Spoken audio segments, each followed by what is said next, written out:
कहीं भी जानीपारे घरे आज आम बनवा बिना अंडा बिना ईस्ट रे भानिला कस्टर्ड ब्रेड बनवा। देखिक तो जानीपे केते सुंदर बनी आ जालीदार बनी, बहुत ही स्पंजी नरम, खाइबा को बहुत ही टेस्टी।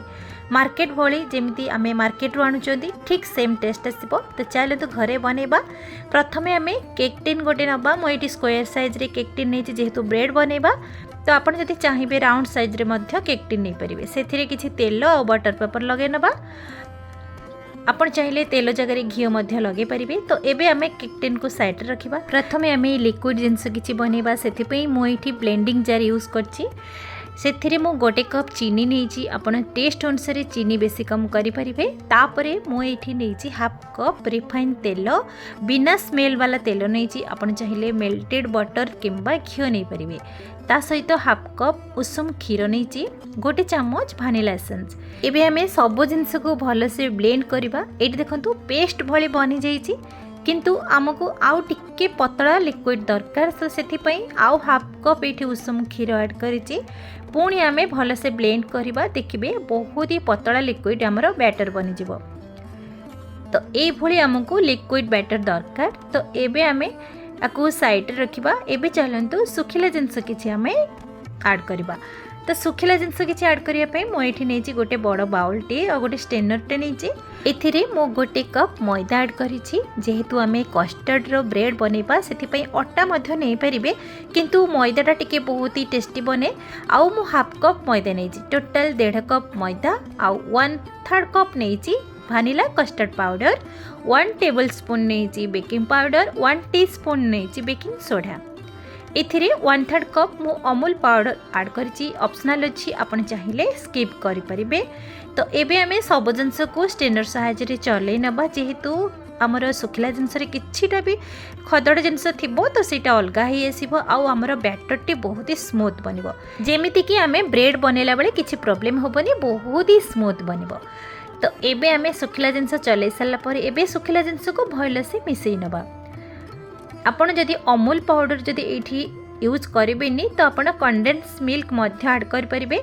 किंतु आमे बिना अंडा बिना ईस्ट बिना कंडेंस मिल्क रे आमे आज बनैबा। एबे आमे जो लिक्विड बैटर बनै थिले तो सेही लिक्विड बैटर को सेथरे आमे धीरे धीरे ऐड करबा। आउ भल से मिसेबा। गोटे डायरेक्शन रे मिसेबे, जेमिति कि बैटर टी बहुत ही स्मूथ बनिबो आउ स्पंजी बनिबो। एबे हमें सबू लिक्विड बैटर को से ऐड करवा। आउ बैटर को भल से धीरे धीरे धीरे धीरे आपण एमती मिसेबे। बैटर टी जेते स्मूथ बनिबो, ब्रेड हो किंबा केक हो, सेते स्पंजी और नरम जालीदार बनिबो। जेहेतु कस्टर्ड पाउडर भी एठी यूज होईची तो बाइंडिंग पई भी बहुत ही काम रे आसीबो। आउ देखिबे केक टी जालीदार भी बनिबो। आउ एठी हमरो क्षीर एक्स्ट्रा जमा लागिबनी। आमे परफेक्ट माप रे ही आमे जिंस एठी यूज करिसंती। 1.5 कप मैदा रे गोटे कप क्षीर, हाफ कप तेल नहीं। बास एतिकी हमर जिनस दरकार। आउ चीनी को आपण जदि पाउडर करके एमिति हाथ रे बरम जदि गोळेबे तो बेसी टाइम लागि थांदा। तो एमिति ब्लेंडर सहायता आपण थरे बनेबे, देखिबे बहुत ही स्मूथ आउ जल्दी भी बनिबो। एठी देखंतु बैटर टी केते सुंदर भी देखा जाउची, केते स्मूथ बनिची। एई भली टेक्सचर हमर दरकार। एबे आउ किछि भी एथिरे ऐड करबिनी। एबे हमें चलंतु केक टिन रे आमे सेथिरे ट्रांसफर करबा बैटर को।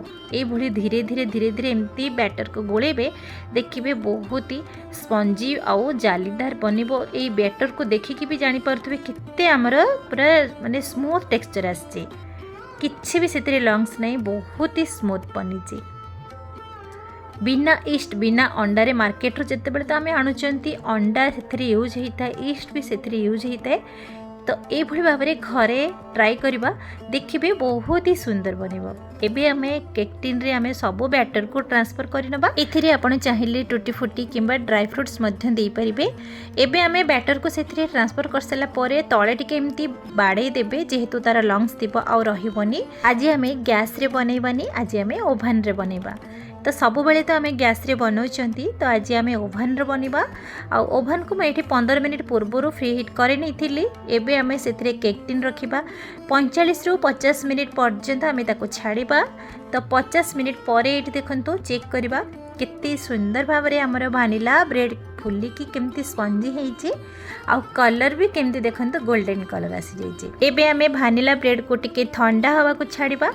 एठी ठंडा हो सारा पर आम ताको डिमोल्ड करवा एमती देखिए बटर पेपर को धरिकी एमती काढ़ी ने इजी रे भी बाहरी आसो आउ केते सुंदर फुलिकी केमती स्पंजी होती बैटर टी जिते बड़े आमे से आड करथिले केक टिन रे तो आपण देखिथिबे केतिकी थिला आउ केक किंबा सॉरी ब्रेड फुलिकी केतिकी भी होईची बहुत ही बढ़िया जालीदार स्पंजी बनी परफेक्ट भाग मापरे बनइबे देखिबे बहुत ही सुंदर बनिबो।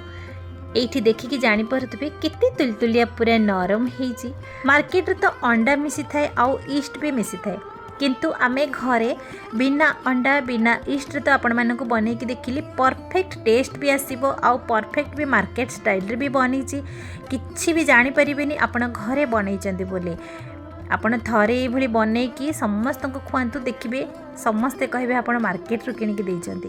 पिल्ला को ए भली भाबरे स्कूल टिफिन मध्य देई परिबे घरे चा सहित स्नैक्स रे भी खाई परिबे किंतु घरे ये भाव में इजी रे बनातु देखिए परफेक्ट बनिबो आउ ए भाग मापरे आपण बने देखिए जालीदार बनिबो आउ स्पंजी तुला परी तुलतुलिया नरम भी बनिबो। एठी देखिए भी जानि पारुथबे केमिति लागिला आजिर एई भानिला कस्टर्ड रो ब्रेड रेसिपी।